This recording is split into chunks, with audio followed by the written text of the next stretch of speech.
Hello everyone, welcome back to the channel being persistent. Global hunger index 2022 ये जो topic है ये BCom के सिलेबस में है। तो स्टूडेंट्स की कमेंट्स आई थी कि इस पे भी एक वीडियो बनाया जाए, तो इसलिए हम लेके आए हैं ग्लोबल हंगर इंडेक्स 2022। तो शुरुआत करने से पहले अगर आप चैनल पे नए हो तो ज़रूर लाइक कीजिए, सब्सक्राइब कीजिए ना, अपने दोस्तों के साथ चैनल को ज़रूर शेयर कीजिए इसी तरह के अलग अलग इम्पॉर्टेंट वीडियोज़ की नोटिफिकेशंस के लिए। तो चलिए शुरुआत करते हैं कि क्या है ग्लोबल इंडेक्स। तो बेसिकली देखिए, अगर देखा जाए तो सबसे पहले समझ लेते हैं कि ग्लोबल हंगर इंडेक्स होता क्या है। ये जो हंगर इंडेक्स है ये एक प्रकार का टूल है, ठीक है, जो मेजर करता है या मॉनिटर करता है किसको, कि पूरे ग्लोबल में regional, state, national, international level पे हंगर की क्या लेवल है, ठीक है। मतलब जो भूखमरी होती है तो उससे कितने लोग जो है वो परेशान हैं, ठीक है।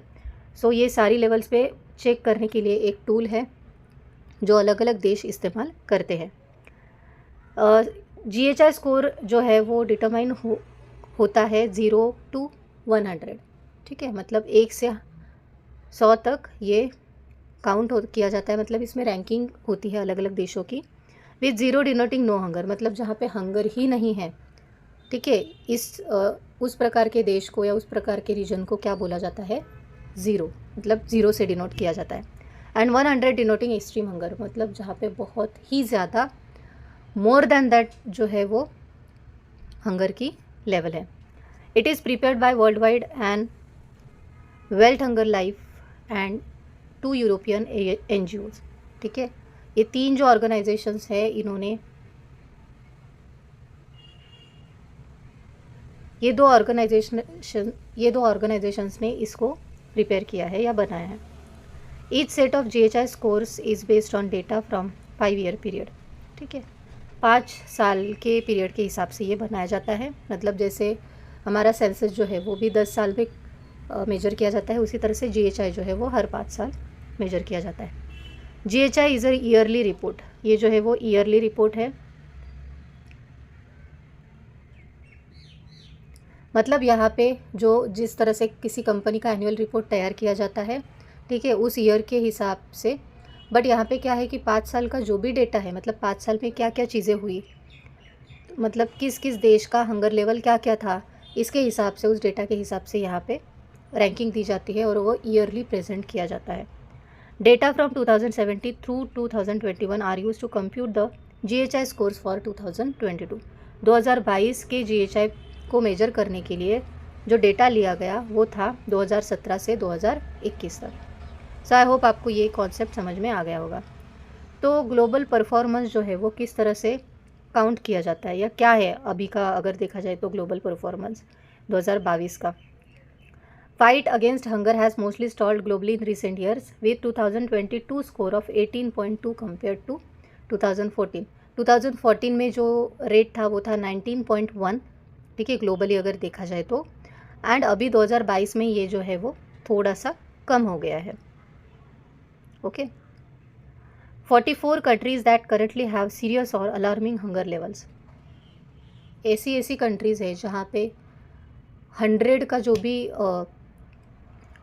नंबर है तो उससे उसको डिनोट किया जाता है। यानी कि क्या देखा था हमने, 100 यानी कि बहुत ही ज़्यादा एक्सट्रीम लेवल हंगर।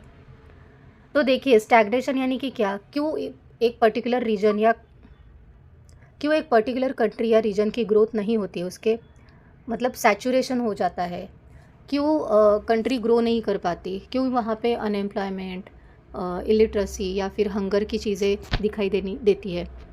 तो इसका मेन रीज़न जो है वो है, स्टैग्नेशन का जो रीज़न है वो है climate change.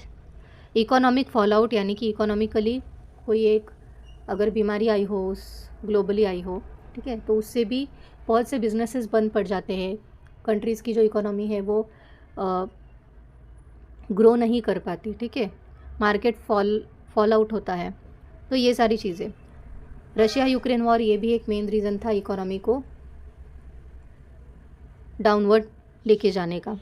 Increase global food, fuel and fertiliser prices. Obviously अगर इन चीज़ों की प्राइसेस अगर बढ़ जाएगी तो फिर इंडिविजुअल इनकम जो है वो भी कम हो जाएगा, एंड जिससे नेशनल इनकम या फिर economic level of that country also decreases.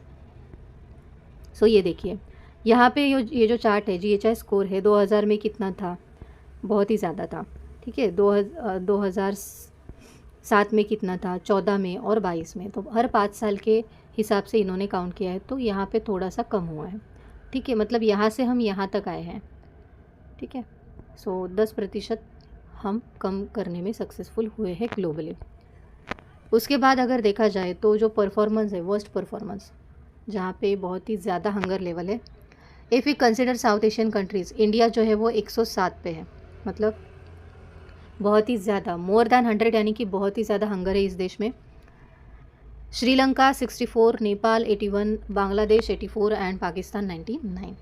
India is under serious category obviously. अगर ये 100 से भी ज़्यादा है, यानी कि यहाँ पे बहुत ही ज़्यादा एक्सट्रीम से भी ऊपर हंगर पाई जाती है, विद द स्कोर 29.1। सो देखिए अगर 4 कंपोनेंट्स देखा जाए कि किसके बेसिस पे ये हंगर को मेजर किया जाता है, तो बेसिकली अंडर नरिशमेंट।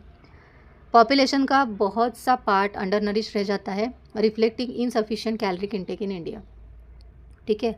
जिनको जो बेसिक कैलोरीज चाहिए होती है जीने के लिए या फूड के द्वारा, तो वो उनको नहीं मिल पाती। It is Ryzen from 14.6% in 18 to 20 to 16.3% in 2019 to 2021. So here the undernourishment says that in 2019 to 2021 the rate was 16.3, but in 2018 and 20 में वो कितना है, 14.6%, ठीक है। तो वो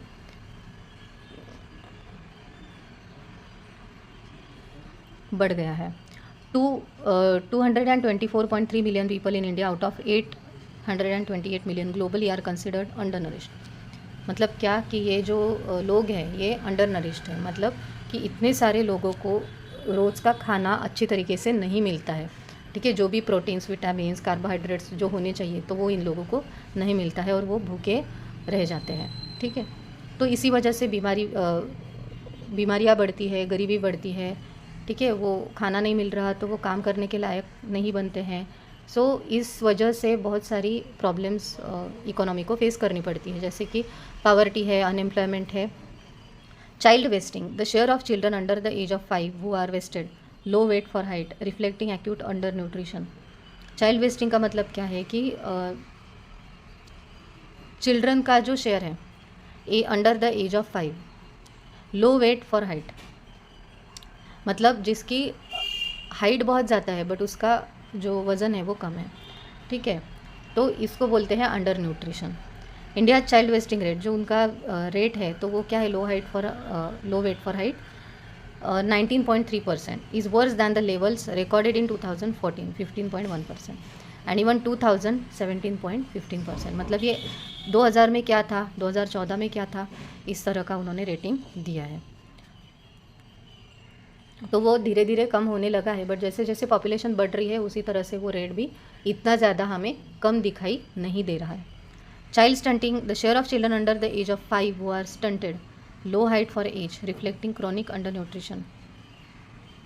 मतलब जो चिल्ड्रंस है तो उनका जो रेट है 5 हु आर स्टंटेड मतलब जिनकी हाइट कम है उनके एज के हिसाब से, ठीक है। तो वो भी अंडर न्यूट्रिशन में आते हैं। हैज़ डिक्लाइन फ्रॉम, मतलब कम हो चुका है 38.7% टू 35.5% बिटवीन 2014 एंड 2022, ये कम हो चुका है। Another is child mortality, the mortality rate of children under the age of 5, it has dropped from 4.6% to 3.3% in the same comparative period, right? So mortality rate जो होता है under the age of 5, it has dropped from, मतलब mortality का जो rate है वो भी क्या हो चुका है, मतलब जो बच्चे मर रहे हैं वो भी कम हो चुका है in the same comparative period, ठीक है। भले ही रेट कम होने लगा है but still there is a problem, ठीक है। Under nourishment is not a good thing for our country's economic as well as overall growth, ठीक है। सो अगर हम इस पे काम करेंगे तो ज़रूर हमारी जो कंट्री है वो अंडर नरिशमेंट या फिर जो भूखमरी होती है, या फिर हमारा जो टॉपिक है ग्लोबल हंगर इंडेक्स, तो इसमें भी हमारी कंट्री टॉप पे आ सकती है अगर वो बेसिक चीज़ें जो है वो ध्यान में रखे, या फिर लोग जो है जो भूख से मर रहे हैं तो उनको प्रोटीन्स मिले। इसके लिए जैसे स्कूल के बच्चे होते हैं, वहाँ पे भी स्कूल में भी खाना दिया जाता है, उनके पेरेंट्स को भी खाना दिया जाता है, तो ये सारी चीज़ें होनी चाहिए बहुत ही बड़े लेवल पे, ठीक है। तो इसमें बहुत सारी कंपनीज़ भी कंट्रीब्यूट कर सकती है अपनी कॉर्पोरेट सोशल रिस्पॉन्सिबिलिटी जो होती है CSR के थ्रू, कर रही है बहुत सारी कंपनियां, गवर्नमेंट भी बहुत सारा कंट्रीब्यूशन दे रहा है। बट ये सारी चीज़ें अकेले गवर्नमेंट से नहीं हो सकती, हमें भी as a citizen of India हमें भी कुछ ना कुछ कंट्रीब्यूट करना चाहिए, ठीक है। सो इस पे सॉल्यूशन यही है कि एज अ सिटीज़न हम भी इसमें कंट्रीब्यूट करें, डोनेशन दे NGOs को, ठीक है, अलग अलग NGOs को। हम सोचते हैं कि हमारे एक डोनेशन से क्या होगा, बट एक डोनेशन से एक भूखा जो बच्चा है या भूखा जो व्यक्ति है तो उसका खाना खाने का बंदोबस्त हो सकता है, ठीक है। तो हम ये बहुत बड़ा काम कर सकते हैं। तो ये चीज़ें अगर हम करेंगे तो बहुत ज़्यादा हमारी कंट्री की ग्रोथ में ये फ़ायदेमंद रहेगा। So thank you so much for watching, stay tune to the channel, all the very best.